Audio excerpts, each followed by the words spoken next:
¿Qué tal? ¿Cómo están? Bienvenidos una semana más a Cantabria de cerca en su edición Cultura. Esta semana tenemos un protagonista de excepción. Está en Cantabria de cerca, edición Cultura, Juan Manuel de Prada, para hablarnos de lo que podría ser, quizá él nos lo dirá, su novela más ambiciosa. Presenta en Santander Mil ojos esconde la noche, la ciudad sin luz. Juan Manuel de Prada, muy buenas noches. Muy buenas noches, Lucía, es un placer para mí estar aquí. Qué ilusión, comentábamos antes de empezar que ya habías estado en esta casa con tu novela anterior, pero llegas con lo que podría ser, decíamos, tu novela más ambiciosa. Sí, sin duda, es mi novela más ambiciosa, primero por su extensión.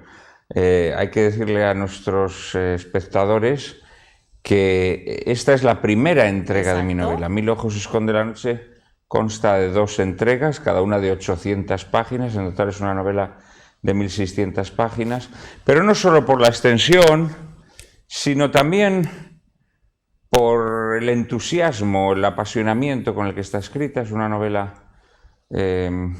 que tiene una, creo, me parece a mí, tiene una fuerza en la escritura importante, y también porque es una novela en donde hay todo un friso de personajes. Es una novela con muchas novelas dentro. La novela se desarrolla en París durante los años de la Segunda Guerra Mundial, en el París ocupado por los alemanes, que es una ciudad, digamos, en estado de sitio, en estado de excepción, y se centra en la comunidad de artistas, escritores y periodistas españoles en París, ¿no? Personas que han llegado allí por muy diversas razones. En algunos casos, pues son artistas que llevan mucho tiempo viviendo en París. París era, de algún modo lo sigue siendo, pero ya no con la intensidad de entonces, era la capital mundial de las artes y de las letras. Entonces muchos artistas iban allí a triunfar, ¿no? A triunfar. Pues Picasso es el caso más conocido, ¿no? Picasso llevaba 30 años cuando los nazis se adueñan de Francia, ¿no? Luego están los exiliados, los que han abandonado España con la caída de la República, muy concretamente con la caída de Cataluña a comienzos del año 39. Hay otros que han llegado antes, como por ejemplo Gregorio Marañón, que es otro personaje que tiene gran protagonismo en la novela. Luego están los corresponsales de prensa, que estos en cambio, digamos, que son próximos al régimen, al gobierno de Franco, ¿no? Y luego hay otros que simplemente son aventureros, que les apetece estar en Francia y que además les tienen curiosidad o les da morbo ver cómo va a ser Francia bajo el dominio alemán, ¿no? Entonces ahí se juntan una cantidad de gentes y cada uno tiene su pequeña novela, ¿no? A veces una novela cómica, a veces una novela trágica, casi siempre tragicómica. Entonces por todo ello sí, creo que la novela esta, Mil ojos esconde la noche, sí, sin duda es mi novela más ambiciosa, ¿no? También quizá la novela que más me ha costado escribir, ¿no? Por el trabajo que hay detrás de ella y por la entrega que le dediqué. Juan Manuel, ¿cuánto tiempo has estado encerrado en esta novela? Bueno, esta novela tiene un trabajo de documentación. Te iba a preguntar por ese trabajo. Tremendo, también. efectivamente, porque esta novela se basa en gran medida en los descubrimientos que yo he hecho en los archivos franceses, sobre todo franceses, también catalanes, o incluso de otros lugares de España, pero muy especialmente franceses. En Francia descubrí los archivos policiales de muchos de los españoles que en aquellos años vivieron en París, y la verdad es que son un material suculento, son un material que además de brindarte una información extraordinaria, te revelan aspectos absolutamente desconocidos, ¿no?, de lo que fue la vida de los españoles en aquellos años en París. Entonces, el trabajo en archivos me llevó mucho tiempo, porque claro, vas a un archivo y en una semana pues haces miles de fotos, pero claro, esas miles de fotos tienes que leer esos documentos uno a uno, ¿no? Y luego darle un sentido a todo. Y luego, naturalmente, a partir de esos datos, dar forma a todo. Y luego viene la escritura. En total yo creo que han sido aproximadamente 3 años de trabajo, pero de trabajo muy intenso, tanto en la documentación como en la escritura, ¿no? Y la verdad es que ha sido un trabajo, bueno, siempre hay algo doloroso en el proceso creador, pero ha sido un trabajo grato, porque me ha descubierto todo un mundo, ¿sabes? Hay muchas cosas que no sabemos de aquellos años, de aquellas personas. Hay mucho interés en manipular, en tergiversar la historia, ¿sabes? Porque los demagogos les interesa una historia deformada, ¿sabes? Y esto es lo que está sucediendo lamentablemente en España, ¿no? Por ejemplo, en mi novela yo cuento que la mayor parte de los artistas exiliados eran republicanos, normalmente republicanos de izquierda, no siempre, ¿no? Porque ahí estaba Marañón, por ejemplo, que era más bien de derechas, pero incluso comunistas, anarquistas, pues prácticamente todos colaboraron en las actividades culturales de Falange. Esto es una cosa que hoy en día tú la sueltas y la gente piensa que te estás cachondeando de ella, ¿no? Broma, ¿Por qué? ¿no? Porque se han creado unos estereotipos, ¿no? Unos estereotipos pues, según el cual pues, los exiliados evidentemente eran personas que ni locos colaborarían con Falange, ¿no? Bueno, pues la realidad es que colaboraron casi todos. Claro, cuando ocultas la verdad, en el fondo te estás cargando la verdad humana, porque esos exiliados no colaboraban con Falange porque se hubiesen hecho falangistas, colaboraban con Falange porque consideraban que colaborando con Falange protegían más sus vidas, las de los suyos, ¿no? Porque lo estaban pasando muy mal, porque estaban pasando una situación de penuria y colaborando en las actividades culturales de Falange iban a ser mejor vistos. Bueno, pues las motivaciones por las que muchas veces hacemos cosas que no nos agradan, ¿no? Y todo esto lo descubro en los archivos, me resultó muy interesante, muy fascinante y me sirvió para dar forma a la novela. Bueno, de esos descubrimientos que has ido haciendo en este proceso de documentación, quizá de algunos de esos muchísimos personajes que encontramos en esta novela, ¿qué has descubierto de alguno de ellos que no conocieses y que te haya llamado verdaderamente la atención? Bueno, hay muchos personajes en mi novela, ¿sabes? Algunos son celebérrimos y otros, por el contrario, son desconocidos o solo conocidos pues, en determinados círculos o en determinados lugares. En la novela sale una cántabra, Ana de Pombo. Ana de Pombo, que fue una gran modista y bailarina, un personaje muy interesante. Y muy desconocido también para muchos. Incluso aquí en Cantabria. Bueno, a mí me parece un personaje fascinante y en la novela tiene mucho protagonismo.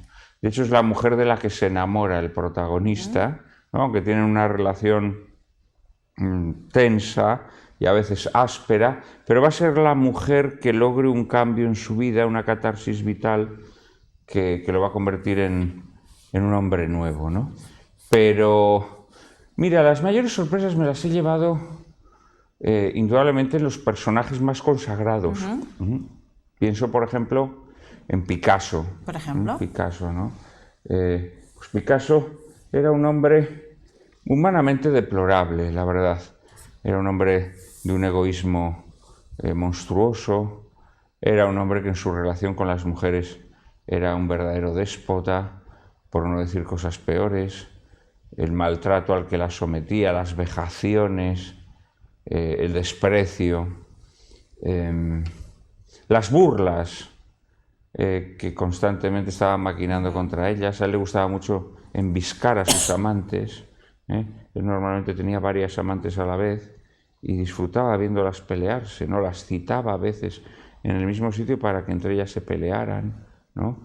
A veces cosas de una crueldad sádica, ¿no?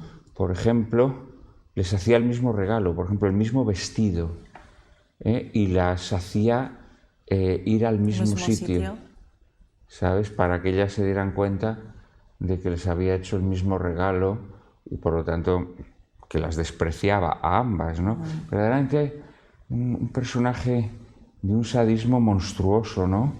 Y con acciones que no tienen nombre, amigos a los que abandona habiéndolos podido ayudar.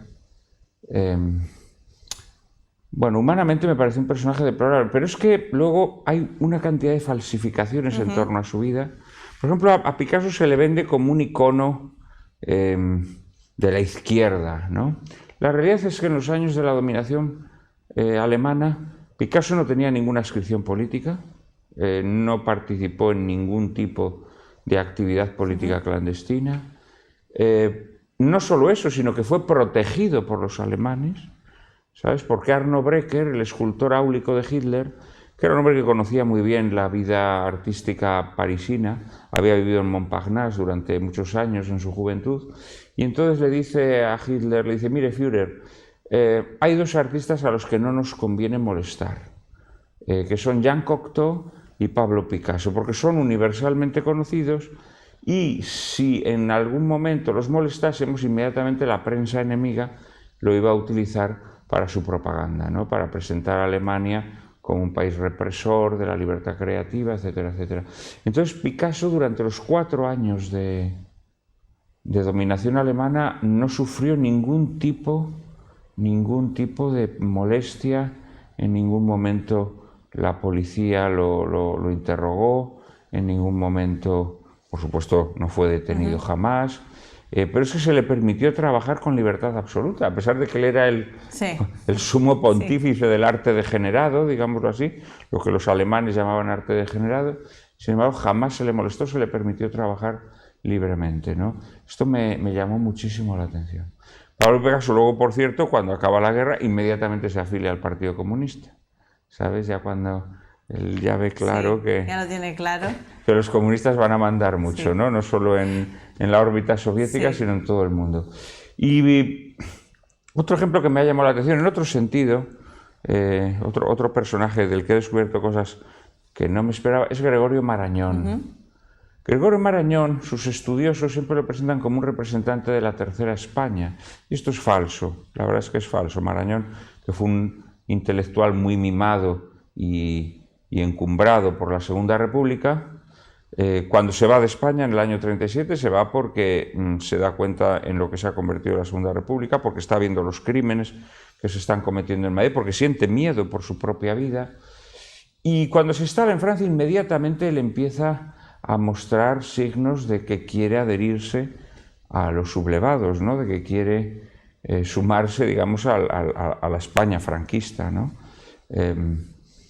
Y él explica en un artículo que publica en aquellos años que los franceses tienen una idea muy equivocada de la guerra de España, que no se piensen que es un combate entre demócratas y fascistas, que en el bando republicano hay demócratas, pero también hay personas muy poco democráticas que defienden la dictadura del proletariado u otras formas de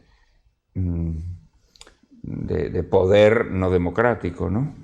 Y que en el bando franquista, pues bueno, hay fascistas, pero también hay carlistas, también hay monárquicos liberales, también hay conservadores, etcétera, etcétera, ¿no? Y Marañón, que era un liberal conservador, pues la realidad es que inmediatamente muestra su adhesión a Franco, antes incluso de que acabe la guerra, ¿sabes? Y durante los años de la ocupación alemana, entre 1940 y finales del 42, que es cuando él regresa a España, él colabora muchísimo en las actividades de Falange allí en París. Falange tenía una delegación que tenía una gran actividad cultural y Marañón seguramente sea el colaborador más constante en Falange. Esto sus estudiosos lo han ocultado. Lo han ocultado para crearse esto de que pertenecía a la Tercera España. Pero ocultando esto, le han perjudicado, fíjate. Porque en el año 41, Marañón pronuncia una conferencia, a la que yo le dedico un capítulo entero en la novela, pronuncia una conferencia en el Teatro de los Campos Elíseos, un teatro con más de 2000 localidades, un teatro enorme ante todos los gerifaltes nazis, ante todas las autoridades de ocupación, en el Día de la Raza. El Día de la Raza es lo que luego pasó a llamarse el Día de la Hispanidad, hoy en día pues la fiesta nacional, ¿no? Y en la conmemoración del Día de la Raza, él lanza un discurso extraordinario en donde dice que para un español, quienes forman la raza son quienes hablan la lengua española. Y que por lo tanto a la raza hispánica pertenece igual un español de Santander que un indio del altiplano boliviano o un moro de Tetuán, ¿no? Tú date cuenta, ha dicho esto en el momento en que Alemania es tan poderosa que gobierna en media Europa y que desde luego ahí en París pues tienen el control absoluto, ¿no? Decir que la raza es la lengua, ¿no? Esto es un mensaje muy subversivo en aquel momento, porque es como si a los alemanes dijeras que los judíos que hablan alemán son de raza aria, ¿no? Y además hace una defensa de la aportación de los sefarditas a la cultura española. Es decir, Marañón no se volvió fascista. Marañón siguió siendo un hombre liberal, conservador, con una visión de la hispanidad totalmente asumible y heroica en ese momento cuando pronuncia esta conferencia, ¿no? Entonces, claro, las tergiversaciones de la historia tienen efectos secundarios muy perniciosos, ¿sabes? Muy perniciosos. Entonces, en la novela está llena de datos y de anécdotas reveladoras sobre lo que fue la vida de todos estos españoles. Juan Manuel, 1600 páginas escritas a mano, algo que me ha llamado especialmente la atención, que continúe escribiendo a mano sus novelas, porque los artículos sí que sé que los escribe a ordenador, pero claro, yo no sé qué quedará de esa mano después de escribir 1600. Bueno, pues mira, tengo el dedo este torcido, ¿no? De escribir precisamente a mano, como los amanuenses egipcios, ¿no? Esas momias que descubren que saben que son de amanuenses porque tienen los dedos torcidos, ¿no? Bueno, vamos a ver, la escritura a mano, ¿sabes lo que ocurre? Que la escritura a mano es una escritura más entregada. ¿Sí? ¿No? Sí, uno con un ordenador portátil puede escribir en cualquier lugar, ¿no? Puedes escribir tumbado en la cama, puedes escribir en cuclillas en el suelo, puedes escribir pues recostado en una butaca. Para escribir a mano no, para escribir a mano tienes que sentarte en una mesa, inclinarte sobre la mesa, empuñar el bolígrafo. Y eso ya exige, digamos, una mayor disposición para la escritura, ¿no? ¿Mejora su proceso creativo escribir? Luego escribes más lento. Escribes más lento. Escribes más lento. Y al escribir más lento acuden más ideas a tus dedos, ¿no? Digamos así, ¿no? Es decir, el proceso de escritura es más lento y entonces, pues en vez de acudir 2 ideas por cada frase, pues te acuden 4. Y eso enriquece la escritura, le da una textura distinta, más literaria, ¿no? En mi caso, ¿no? Pues se te ocurre una metáfora que escribiendo al ordenador no se te ocurre, ¿no? Entonces, sí, yo creo que la escritura es distinta. Y yo he escrito toda mi obra de ficción, toda mi obra de creación la he escrito a mano, sí. Tengo afortunadamente a mi padre que me transcribe todo lo que hago. Le transcribe todo lo que... Sí, efectivamente. O sea, que podríamos decir que, claro, su padre ha sido la primera persona que ha leído este Sí, no solo leído, ¿no? Sino que la comentábamos todas las noches. ¿Y qué feedback le daba? Bueno, muy bueno. La verdad es que esta novela es la novela que a él más le ha gustado de todas las que he escrito. Se ha divertido mucho transcribiéndola. Estaría deseando que le fuese pasando más, ¿no? Sí. De hecho, él me venía a Madrid cada poco. Cada vez que se le acababan los folios, me pedía me ponía un nuevo cargamento, bueno, ¿no? Papá, por favor, dame un poco más de Me tiempo. pedía un nuevo cargamento porque estaba deseoso de saber cómo proseguía la historia. Sí, no, a él le gustó mucho la novela y además se creó una relación entre ambos, ¿no? Mientras la escribía, porque claro, él me iba comentando sus impresiones de lectura. A veces con reparos, por supuesto, ¿no? Claro, inevitablemente. ¿Es crítico con usted, su padre? A la hora Bueno, es razonablemente crítico, es decir, sí, él me comenta las cosas que considera que debe comentarme, ¿no? Él tiene la confianza para hacerlo. Por supuesto. Y por lo tanto, pues, además a mí me interesa conocer su opinión, claro, porque es un momento en el que estás escribiendo a ciegas. Claro. Estás escribiendo sin tener ningún tipo de repercusión, ¿no? en lectores y por tanto el juicio de mi padre es muy valioso. Hay algo que siempre me llama mucho la atención cuando tenemos la oportunidad de charlar con escritores, hablar de ese proceso creativo, ¿no? Pues por ejemplo, en su caso escribe a mano todas las novelas, pero ¿cómo es Juan Manuel de Prada a la hora de sentarse a escribir? Es decir, muy disciplinado. Tiene sus costumbres, sus manías, sus horarios, ¿Cómo es ese trabajo? Mira, el oficio del escritor es un oficio en donde no hay jefe, Exacto. en donde no hay horarios, en donde no hay vigilancia. Y por lo tanto, tú tienes que montarte un jefe, unos horarios, una vigilancia. Y lo mejor para montarte todo eso es generar una disciplina férrea, una especie de liturgia, digámoslo así, ¿no? Yo me levanto todos los días a la misma hora, pues en torno a las 7, 7:15 a lo sumo. Te tomas un té, yo es lo único que hago, me tomo un té, porque no quiero ingerir alimentos para que la digestión no me quite sangre del cerebro. A lo mejor esto es una superstición, pero indudablemente uno cuando come está siempre un poco más pesado que cuando está en ayunas, ¿no? Entonces me gusta escribir en ayunas. Me tomo un té para despertarme y escribo en ayunas desde las 8 aproximadamente hasta las 2 o 3, si tengo el día muy inspirado. Claro, escribo sin conexión a Internet. Sin conexión. Sin conexión a Internet. Sin teléfono móvil, por supuestísimo. Pero lo de la conexión a Internet es muy importante, porque Internet es como un vampiro. Internet es un vampiro. Si tienes un ordenador con conexión a Internet, inevitablemente vas a estar consultando el correo, vas a estar mirando cualquier tontería, cualquier consulta en la página web, pero Internet tiene como una especie de pegamento, ¿no? De tal manera que dices, voy a mirar qué significa esta palabra, y entonces acabas haciendo búsquedas a lo tonto, ¿no? Entonces yo trabajo sin conexión a Internet. Trabajo sin conexión a Internet y esto es bueno también para mi escritura, ¿no? Y ya te digo, así estoy hasta las 2 o las 3, que termino con un hambre canina. Normal. Y como. Luego, si tengo que escribir algún artículo, lo escribo después de comer. Leo, preparo lo que voy a escribir al día siguiente. Doy un paseo. Bueno, los paseos son muy interesantes porque te oreas, ¿no? Te refrescas. Parece como que... Porque claro, entiendo que en todo ese proceso creativo, además después de años trabajando en un mismo proyecto, habrá momentos también más difíciles, ¿no? Quiero decir, quizá la novela se estanca en un determinado momento, un personaje... Porque claro, al final también lo complejo, además de todo ese proceso de documentación, de la escritura, de darle forma... también es el lograr el equilibrio entre todos los personajes, que haya una armonía, es decir, nosotros lo disfrutamos como lectores, pero yo siempre pienso en ese trabajo como autor de que todo encaje, o sea, que el puzzle quede perfecto.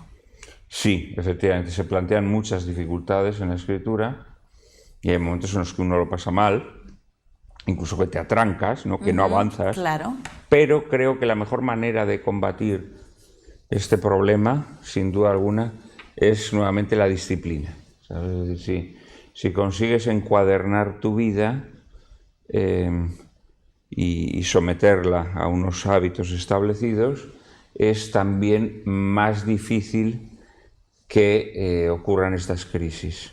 Normalmente estas crisis están casi siempre asociadas, hombre, es verdad que puede ser simplemente el desgaste, el vaciamiento, la sequía, ¿no? Pero normalmente están relacionadas con el desbarajuste, con la anarquía vital, con la falta de horarios cambiantes, etcétera, etcétera. ¿Cree que este trabajo, que esta novela, que estos 2 volúmenes de Mil ojos esconde la noche, marcan un antes y un después en su trayectoria como escritor? Sí, sin duda, por muchas razones, ¿no? Primero porque, hombre, es un libro... como he dicho antes, en el que lo he dado todo, por tanto un libro muy, muy personal y muy ambicioso, ¿no? Pero también porque es una novela que he escrito sin atenerme a las modas editoriales, a las tendencias en boga. He decidido hacer una obra que fuera radicalmente aquella obra que yo quería escribir, ¿no? Mira, hay un momento en la vida en el que uno sabe que ya va a vivir menos de lo que ha vivido, ¿sabes? Y sobre todo que sabe que va a escribir menos de lo que ha escrito. Yo ya estoy en esa zona de la vida, ¿no? Evidentemente yo, por muy buena salud que tenga, voy a vivir menos de la edad que tengo. 53 años ya no voy a vivir ni loco. Y además sé que escribiré menos años de los que he escrito, ¿no? Yo empecé a escribir bueno, profesionalmente a los 24, pero dedicando ya lo más importante de mi vida a la escritura a partir de los 20, es decir, llevo más de 30 años escribiendo. Yo ya no voy a tener probablemente más de 30 años de escritura. Entonces hay un momento en el que uno tiene que tomarse las cosas muy en serio, ¿sabes? Entonces ya no basta con escribir una novela para salir al paso, ya no basta con sumarte a tal moda o a tal otra, sino que tienes que dar lo mejor de ti. Tienes que brindarte entero a la obra que estás escribiendo, a los lectores que luego la van a disfrutar, ¿no? Y de alguna manera Mil ojos esconde la noche, pues ya forma parte de esa literatura de un escritor consciente de su vocación que quiere dar lo mejor de sí mismo. Orgulloso de este trabajo. Bueno, no hay que ser orgullosos porque el orgullo es un pecado, ¿no? Decía alguien. No, satisfecho, de alguna manera satisfecho, contento, alegre de haberme vaciado, más allá de que haya terminado totalmente hecho migas, pero contento de haber dado lo mejor de mí mismo. Entiendo que después de un trabajo tan intenso como este, también se dará un poco de margen de descanso. Pues sí, espero que sí. ¿En la cabeza nuevas ideas? No, fíjate, todavía tengo que corregir la segunda parte de la novela. Que la está esperamos. Escrita y entregada a la editorial, pero la editorial no me la entrega a mí. Se resiste a entregármela, con lo cual todavía tengo que corregir las pruebas. Eso me va a llevar un mes. Ahora estoy con la promoción de esta primera entrega. Bueno, mi intención sería, digámoslo así, la promoción la terminará en junio. Me gustaría hacer la corrección de pruebas en julio. Y sí, ahí tomarme un descanso. Un descanso merecido, ¿no? Absoluto.